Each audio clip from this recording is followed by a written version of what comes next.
Hello there, welcome to ITV News Central. On our programme this evening, the businesses who say they're being left hundreds of thousands of pounds out of pocket because of HS2.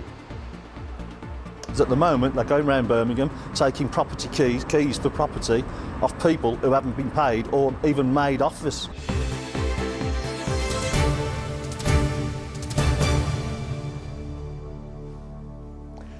Good evening. It's been hailed as a project for the 21st century, a flagship to increase the productivity of the West Midlands. But some firms say they're being forced off their land by the High Speed 2 development before receiving any money. Some companies say the cost of relocation has almost forced them to close. Others say they simply can't afford to move and that HS2 has not given them the help it promised. In a moment, we'll be speaking to a landlord who says he's ready to take drastic action. But first, Callum Watkinson has this report. This wood processing company is a family firm, built from scratch by a couple in Birmingham and passed on to their daughter 3 years ago. Hard-working and mindful of her 27 employees, Carly Sitek is definitely a chip off the old block. But after HS2 bought her yard from her landlord, she had to move with just 3 months' notice. And the £300,000 that cost nearly buried her business. It's hand to mouth at the moment. Week by week we're going by, just about scraping by, paying the bills. But I still haven't paid some of the bills now that are from the move. Everybody's very nervous. Everybody felt really nervous whether their jobs were safe at Christmas time. Obviously we've got suppliers waiting for payments still, and and everybody feels that, and everyone's nerving whether they're still going to have a job or not. Dragged out of retirement, Carly's dad Paul is back at work because he had to raise £100,000 from his own pension pot to keep his daughter going. And 6 months after the move, the bills are still stacking up as the new site is still being adapted. This is a well-run company. They've been trading for 30 years and they had responsibly built up a £200,000 contingency fund for emergencies. Well, that's gone now, and they're still having to fork out to make this site suitable for their operation. HS2 was quick to promise help with relocation. Actual payments were endlessly delayed. Fully up and running. Carly did eventually get £45,000 by turning up in London unannounced and refusing to leave. But that didn't last her very long. HS2. That 45 grand has just gone straight back to the VAT man to keep us going, to keep us afloat. In Leeds today, to trumpet the benefits HS2 might one day bring to South Yorkshire, the project's outgoing chief executive said compensating those affected was a huge task. In stage one alone, we have 11,000 properties, parcels of land to purchase. So to put that into perspective, that's 10 times the amount of property we purchased over 2 years for the Olympics, 10 times.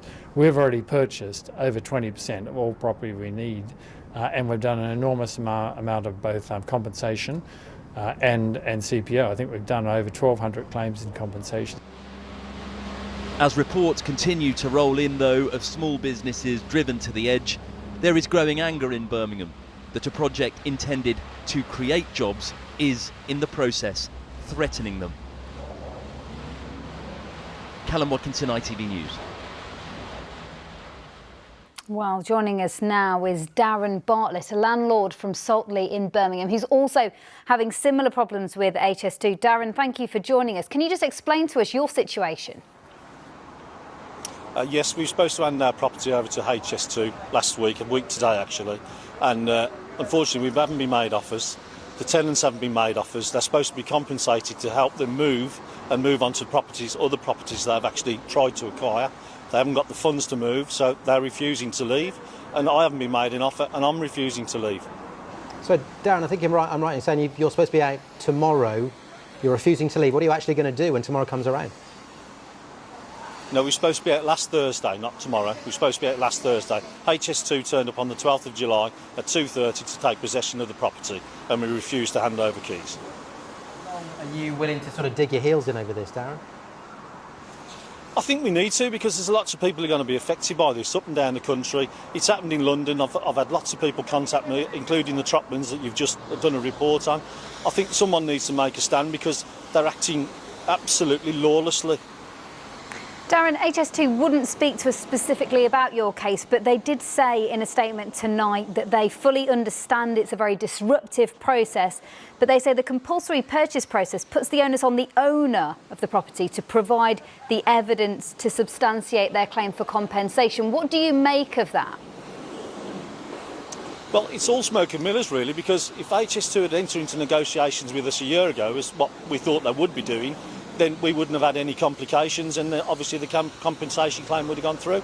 But if they don't talk to you and negotiate with you, you can't negotiate a deal. So at the last minute, it's a game of brinkmanship, and they just come in and they just want to take your keys, ultimately.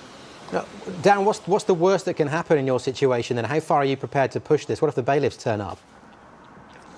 Well, I find it very hard to believe the bailiffs could come onto my property and evict me from my property that HS2 has not purchased off me and charge me for the pleasure of it. I find that very hard to believe. Well, Darren, we know it's a very difficult situation for you. We thank you very much for talking to us on the programme this evening. Good luck with it. Thanks, Darren. Thank you very much. Well, if you've been in a similar position, you've heard some of the stories there about people like Darren, do get in touch with us. The usual ways, get in touch with us on social media, or drop us an email or give us a call. Our details are on our website. We'd like to hear your story.